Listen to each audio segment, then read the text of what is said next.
اور پھر جب الیکشن کیمپین شروع ہوئی تو مجھے پتہ چلا چونکہ نظریات سے ہی اختلاف ہوتا ہے تو جو نظریات کی بنا پہ دوستی قائم ہو جائے، کہ اتنے اجنبیوں کو جب پتہ چلا کہ ایک لڑکا سب کچھ اپنا سیکریفائس کر کے کچھ اچھا کام کر کے ایک منشور کے ساتھ الیکشن لڑ رہا ہے، تو کسی نے اپنا گھر کھولا، کسی نے اپنے وسائل دیے، کسی نے اپنا دفتر میرے الیکشن کیمپین میں کنورٹ کر لیا۔ کسی دوست نے یہ کہا مل کے کہ یار آج ٹیلی ویژن پہ مجھے بلایا ہے بٹ میں نے اپنے اینکر کو کہا ہے کہ مجھے نہ بلاؤ، یہ نیا لڑکا سیاست میں ہے، اس کو میری جگہ سیٹ دے دو، تو اس نے اپنی جگہ خالی کی تو میں آ کے بیٹھا اور مجھے ایک نیا خاندان ملا، اور اس ملک میں یقین آیا کہ اگر اچھا کرنے نکلو گے تب بھی لوگ ساتھ نبھائیں گے، تب بھی لوگ ساتھ دیں گے۔ مگر اسی وجہ سے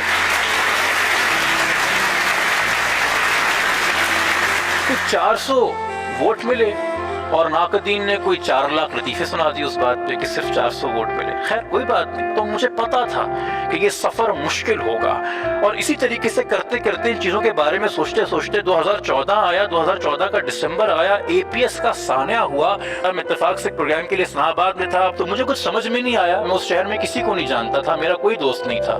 میں نکلا، میں نے ایک ویڈیو فیس بک پہ بنائی اور میں نے کہا میں مظاہرہ کرنے جا رہا ہوں، میں کم سے کم اپنا حق ادا کرنے جا رہا ہوں، میں کم سے کم یہ ہمت اور جرت اپنے میں پیدا کرنے جا رہا ہوں کہ ایک حکومتی مسجد کو استعمال کر کے کوئی انسان یہ اعلان نہیں کرے گا کہ اس ملک کے بچے اگر دہشت گرد ماریں تو ان کے لیے دعائے خیر نہ کی جائے۔ اور یہ کرنے جب میں نکلا تو اس کے بعد 26 سال 27 سال کی عمر تھی، سڈنلی 2 دن بعد مجھے ایک فون کال نصیب ہوئی۔ انہوں نے فون کال کی اور انہوں نے کہا بھائی جو کر رہے ہو وہ روک دو ورنہ جان سے مار دیں گے۔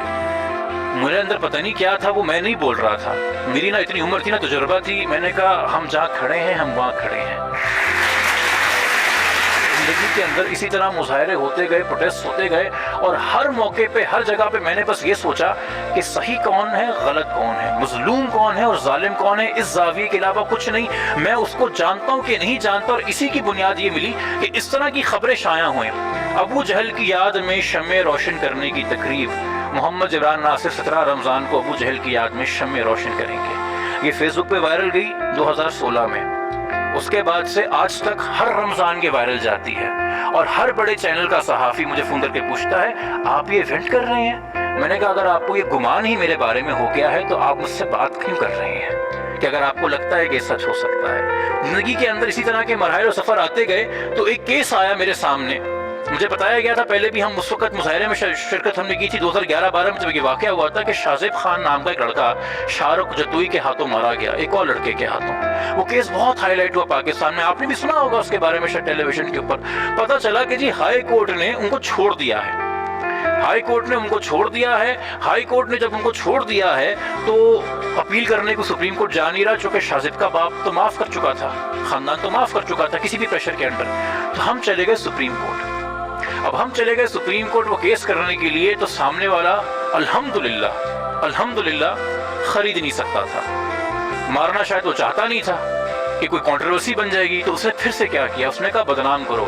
اب کیا کریں، ہم گستاخ تو بول چکے، ارے چلو اب بھارتی بول دو۔ تو کہا گیا کہ جی جبران ناصر ہمیشہ سے فوج اور عدلیہ مخالف مہمات چلاتا ہے اور یہ انڈین NGO کا کارندہ ہے۔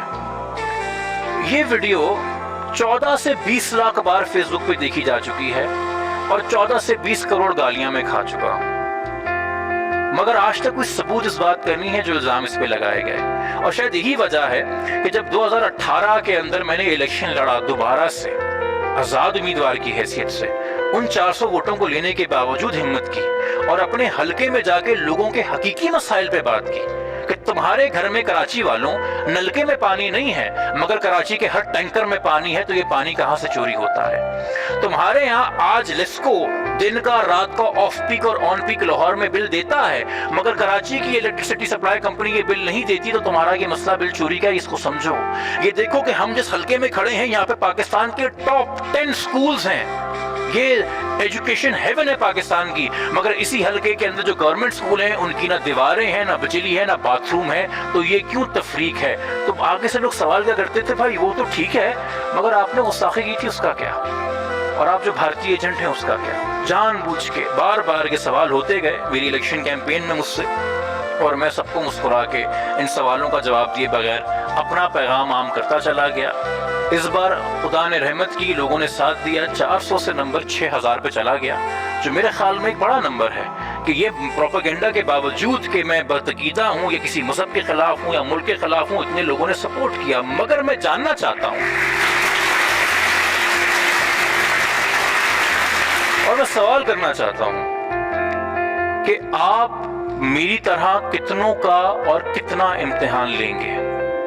ایک مہذب معاشرے میں جہاں اختلاف کی اجازت ہوتی ہے، اسی مہذب معاشرے کے اندر لوگوں کو جب اختلاف کی اجازت دی جاتی ہے تو ساتھ میں عزت بھی دی جاتی ہے. ہر انسان اس معاشرے کا سماجی کارکن بننے کے لیے پیدا نہیں ہوا ہے.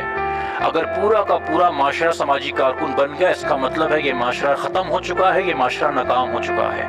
جب لوگ اپنے نارمل کام سے ہٹ کے یہ کام شروع کر دیں، اس کا مطلب ہے ریاست خلا چھوڑ چکی ہے، جس کو پر کرنے کی ضرورت ہے. Let there be sports stars, let there be rock stars, let there be poets and actors and artists and entrepreneurs and engineers and doctors and innovators and inventors, and let some people do this work.